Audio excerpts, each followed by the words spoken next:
২১শে আগস্ট ২০২৪ এই একদিনেই ভারতের ত্রিপুরা রাজ্য এবং বাংলাদেশের দক্ষিণ পূর্ব জেলাগুলোতে গত ৩০ বছরের মধ্যে সবথেকে বেশি বৃষ্টিপাত হয়।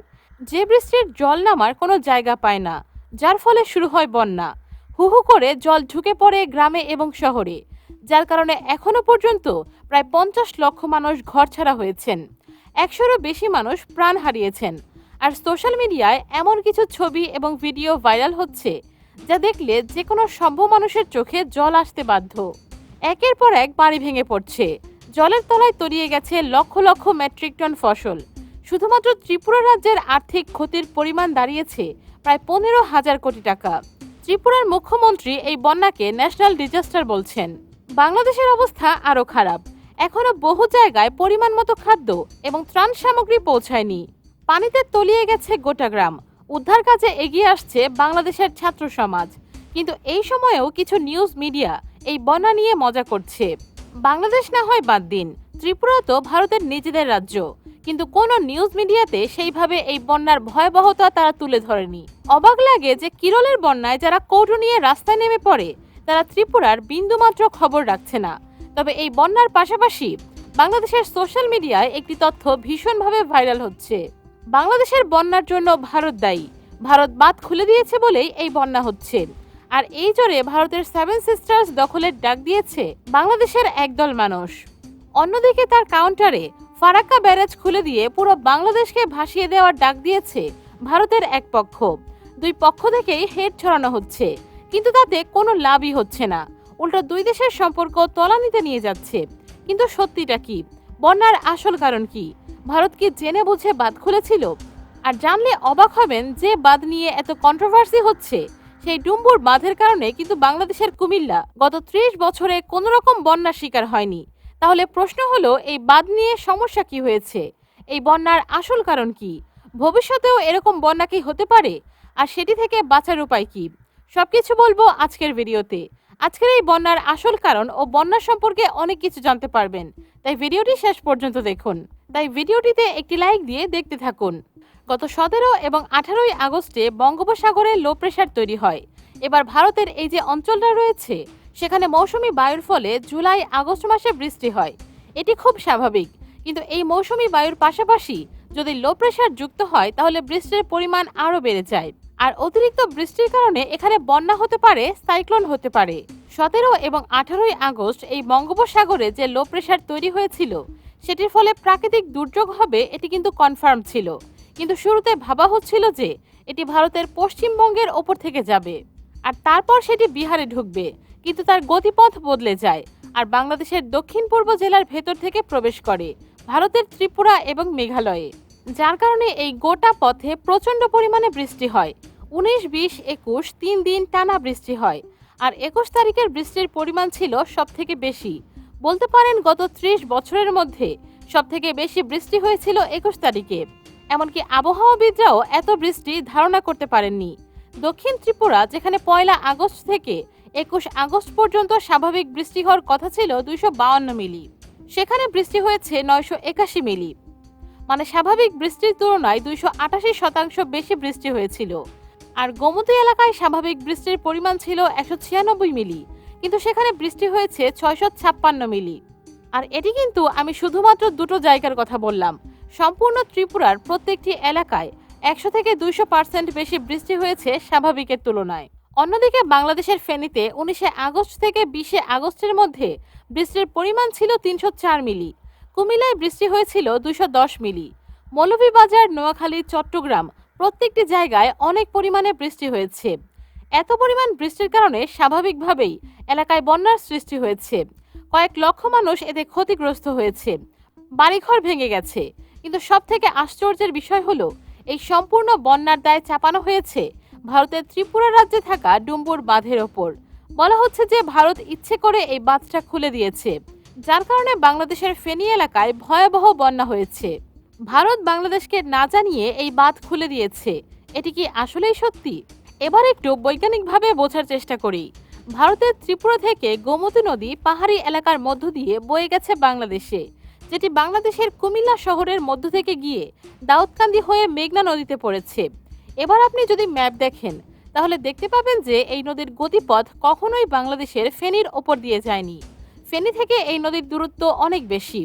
এর মানে এই নদীর জল হঠাৎ বেড়ে গেলে তার জন্য কখনোই ফেনীতে বন্যা হবে না। কিন্তু বারবার এটাই বলা হচ্ছে যে এই নদীর কারণে বন্যা হয়েছে। 1974 সালে যখন বাঁধ নিয়ে ইউনাইটেড নেশনের কোনো আন্তর্জাতিক আইন ছিল না, সেই সময়ে ডুম্বুর বাঁধ নির্মাণ করা হয়েছিল। তখন বাংলাদেশ সরকার এই বাঁধ নিয়ে কোনো রকম আপত্তি করেনি, বা বলতে পারেন দুই দেশের সমঝোতা দিয়েই এই বাঁধ তৈরি হয়েছিল। তবে সব থেকে বড় বাধাটা কিন্তু ভারতের ভেতর থেকেই এসেছিল। সেই সময়ে ত্রিপুরার প্রায় 40,000 চাইবাররা এই বাঁধের বিরোধিতা করেছিল। তাদের চাষের জমি ঘরবাড়ি বাঁধের কারণে ডুবে গেছিল। এমনকি আজও এই বাঁধটিকে ভেঙে ফেলার দাবি ওঠে, তবে সেটিও ত্রিপুরা থেকে। এখন প্রশ্ন আসবে, নদী তো আপন গতিতে চলবে, তবে বাঁধ কেন দিবে? আসলে মানুষেরা সবসময় চেয়েছে প্রকৃতিকে কন্ট্রোল করতে। নদীর জলের ওপর বাঁধ দিয়ে সেই জল সেচের কাজে ব্যবহার করা হয়, চাষাবাদের কাজে ব্যবহার করা হয়, নদীর জলে বাঁধ দিয়ে বিদ্যুৎ তৈরি করা হয়। এবার বাঁধ দেওয়ার কারণে কিন্তু অনেক ধরনের ক্ষতি হয়। যেমন বাঁধের ফলে জমিতে পলি জমে নাব্যতা কমে যায়, জলের লবণের পরিমাণ বেড়ে যায়, জলজ প্রাণীর ক্ষতি হয়। এই কারণে বাঁধ নিয়ে পরিবেশ প্রেমীরা সবসময় কিন্তু বাধা জানিয়ে আসছে। কিন্তু তারপরেও চীন, আমেরিকা, ইউরোপের বিভিন্ন উন্নত দেশ নিজেদের ফায়দার জন্য নদীতে বাঁধ দেয়। এমনকি বাংলাদেশেও তাদের নিজেদের দেশে কর্ণফুলী নদীর ওপর কাপ্তাই বাঁধ দিয়েছে, যেটি দিয়ে হিউজ পরিমাণ বিদ্যুৎ উৎপাদন করা হয়। এবার এই কাপ্তাই বাঁধ বানানোর সময় চাইবাররা কিন্তু অনেক আপত্তি জানিয়েছিল।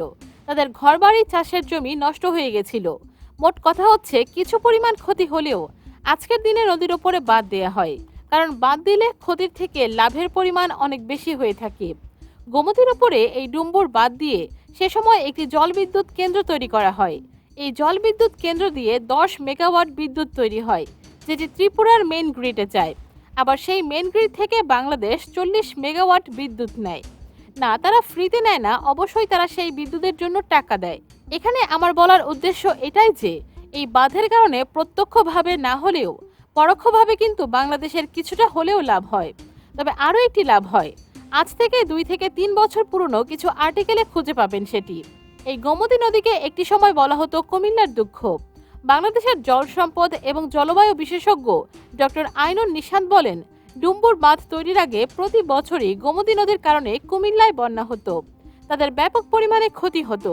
কিন্তু বাঁধের ফলে বৃষ্টির জল বাঁধে আটকা পড়ে যায়, যার ফলে এখানে বন্যা হয় না। এবারে এই গোমতী বাঁধ ভেঙে ফেললে বা এখানে যদি বাঁধ না থাকতো, তাহলে সেই বন্যার পরিমাণ আরো ভয়াবহ হতো। এটি আশা করি আপনারা বুঝতে পারছেন। তবে এখনো যদি না বুঝে থাকেন, তাহলে আরেকটু বলি।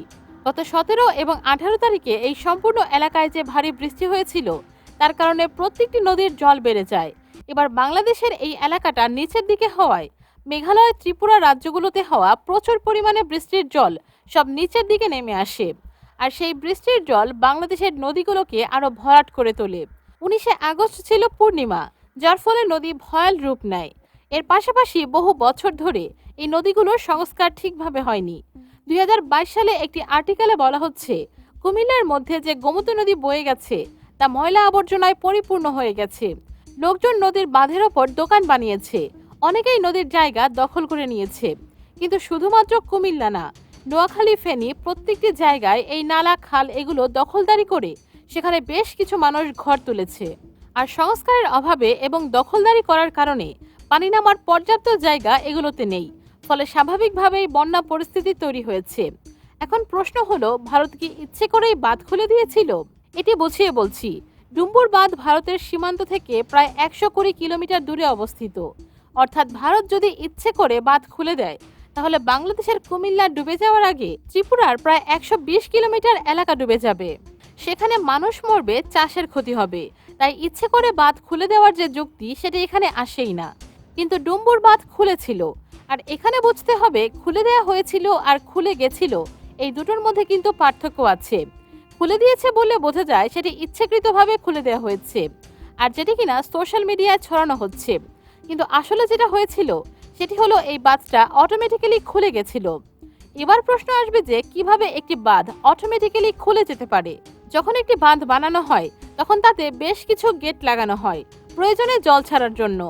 জলের পরিমাণ বেড়ে গেলে এই গেট খোলা হতে পারে, আর গেট যদি না খুলে যায়, তাহলে বাঁধ ভেঙে যাওয়ার সম্ভাবনা থাকে। আবার শীতকালে যখন নদীর ওপারে জলের পরিমাণ কমে যায় তখন গেট খোলা হতে পারে। বিভিন্ন কারণে গেট খোলা হয়। সারা পৃথিবী জুড়ে প্রায় 9 থেকে 10 রকমের গেট বাঁধে ব্যবহার করা হয়। একটি হয় স্লাইড গেট, যেখানে ক্রেনের মাধ্যমে গেটটিকে ওপর দিকে টেনে নেওয়া হয়, ফলে অতিরিক্ত জল বের হয়ে যায়। আর একটি হয় স্পিলওয়ে গেট, যেখানে জল বেশি হলে নিজে থেকেই উপচে পড়ে যায়। আর একটি হয় অটোমেটিক গেট। এই ভিডিওটি আপনারা একটু দেখুন। একটি ছোট্ট মডেল বানানো হয়েছে, যেখানে দেখা যাচ্ছে জলের পরিমাণ বেড়ে যেতে বাঁধের গেট নিজে থেকেই খুলে যাচ্ছে, আবার জলের পরিমাণ কমে যেতে সেটি আপনি বন্ধ হয়ে যাচ্ছে। এখানে কিন্তু কোনো রকম মানুষের দরকার পড়ছে না। এমনকি এখানে আপনি চাইলেও এই গেট খোলা বন্ধ করাকে কন্ট্রোল করতে পারবেন না।